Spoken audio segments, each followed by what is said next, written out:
60 రోజుల్లో మీతో ఇంగ్లీష్ అద్భుతంగా మాట్లాడిస్తాం. వెంటనే కాల్ చేసి జాయిన్ అవ్వండి. నమస్తే రమగారు. నమస్తే జయ. రమగారు, మంచి మాటలు, సూక్తులు చెప్పుకోవటానికి వినడానికి చాలా బాగుంటాయి. వినేవాళ్ళు ఉంటే చెప్పేవాళ్ళు ఏదో ఒక సామెత కూడా ఉంది కదా, లోకు అన్నట్లుగా చాలా వింటామండి కొటేషన్స్ కానీ ఇలాంటివన్నీ. కానీ అవి పాటించడంలో మాత్రం కొంచెం కష్టంగానే అనిపిస్తుంది. అందరికీ అన్ని వేళలా అన్నీ సాధ్యం కాదు. అవును, కానీ సాధ్యం చేసుకుంటే చాలా బాగుంటుంది. ఎలా? మంచి మాటల్ని ఇంప్లిమెంటేషన్ కష్టం. ఎస్. ఇప్పుడు సత్యం వద అన్నారు అంటే నిజం చెప్పు. ఎల్లవేళ నిజం చెప్పలేకపోతాం. ఎక్కడ చెప్తామండి? ఎక్కడ చెప్తాం కదా, కష్టం. నిజం చెప్పలేకపోతే అబద్ధం కూడా చెప్పకుండా ఉండు. కనీసం ధర్మాన్ని ఆచరించు. అన్నిసార్లు చేయలేకపోతావు, కనీసం అధర్మాన్ని చేయకు. ధర్మం చేయలేకపోతే పీడ పోయిరి. అంతేగా, అది పాయింట్. మన పెద్దవాళ్ళు చెప్పేది అదే. అయితే ఈ 4 మంచి మాటలకు ఒక మంచి కథ ఉంది, చెప్తాను. పూర్వం ఒక వ్యాపారి ఉండేవాడట. ఆయనకి ఏంటంటే ఎవరి దగ్గరైనా మంచి మాటలు వినటం ఇష్టం. ఆయన వినయశీల్ అనమాట. అయితే ఆ వింటాడు, మంచి మాటలు వింటాడు.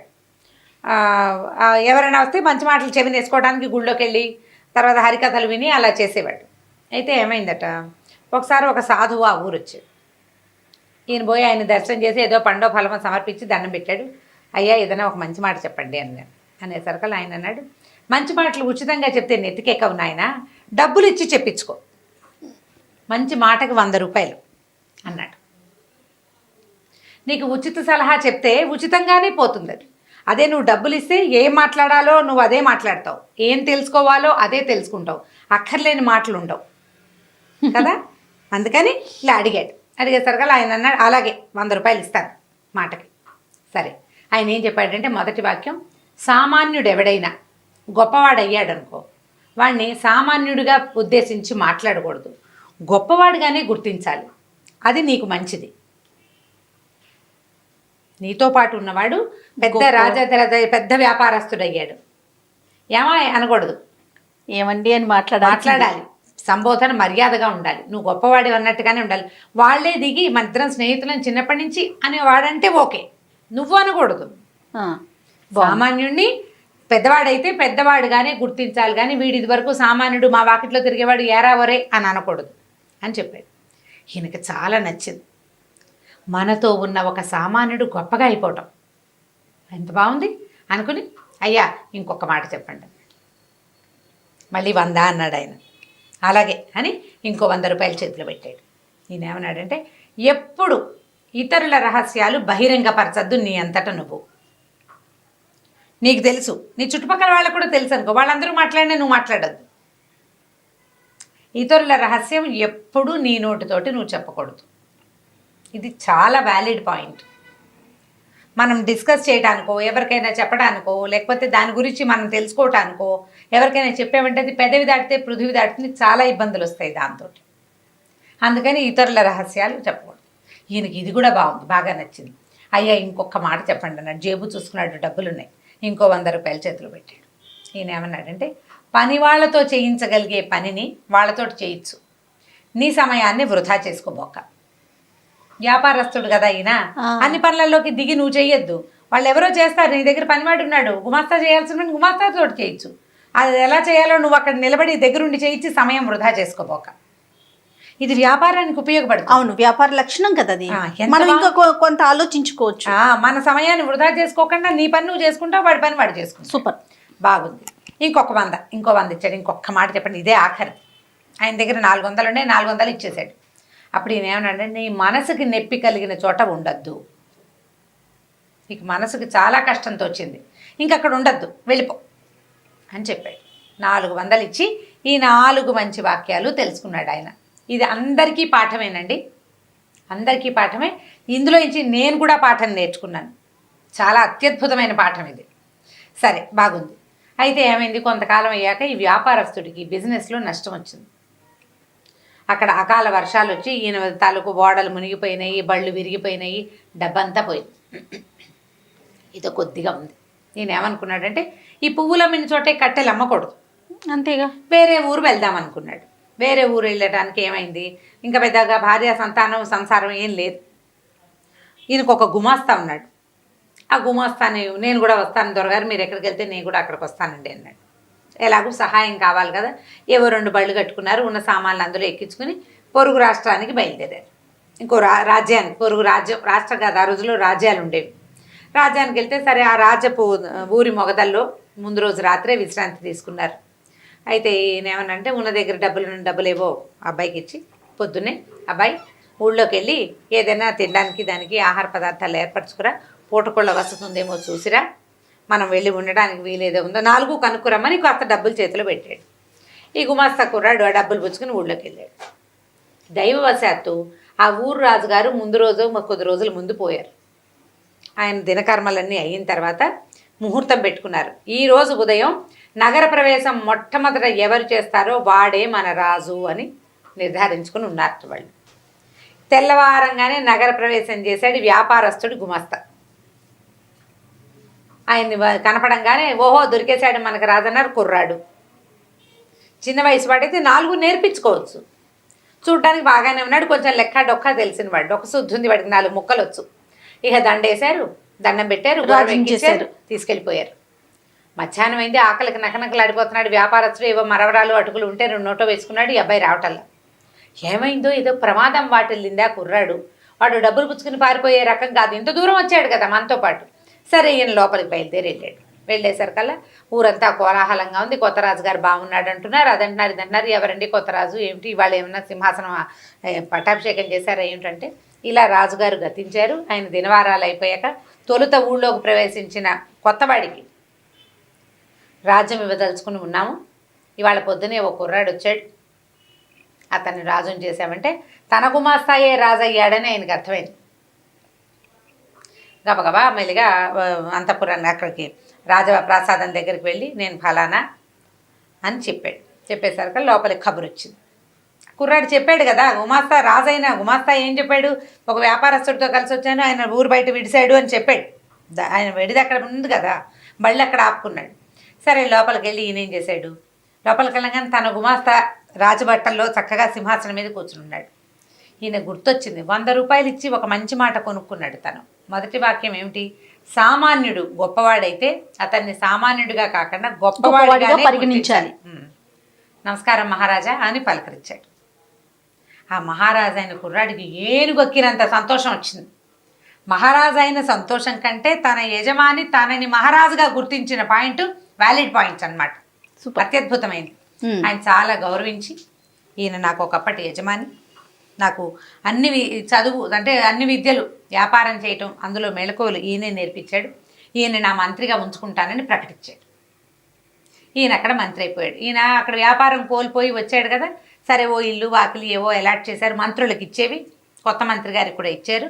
ఆయన బండి గిండి అన్నీ తెప్పించి ఇక్కడ పెట్టారు. సరే రాజుగారికి ఆయన భార్యని, ఆ ఊళ్ళో అక్కడ పెళ్ళయింది గుమాస్తాకి, ఈయన వెనకాల వచ్చాడు కదా, ఆవిడని తెప్పించారు. ఆవిడ తెప్పించేశారు. తెప్పించిన తర్వాత ఏమైంది, కొద్ది రోజులు గడిచాయి.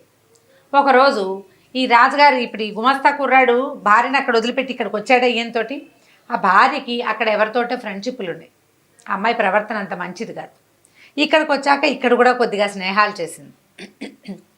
ఓ రోజు ఈయన ఏవో అవి ఇవి అంటే అశ్వశాలలు గోశాలలు అవి పరిరక్షణ అవి వాటి కోసం చూస్తుంటే అశ్వశాలలో ఈ రాణిగారు ఆ అశ్వశాల అధిపతితోటి కనపడింది. దాంతో ఈయనకి ముందు టెన్షన్ వచ్చింది, తర్వాత భయం వేసింది.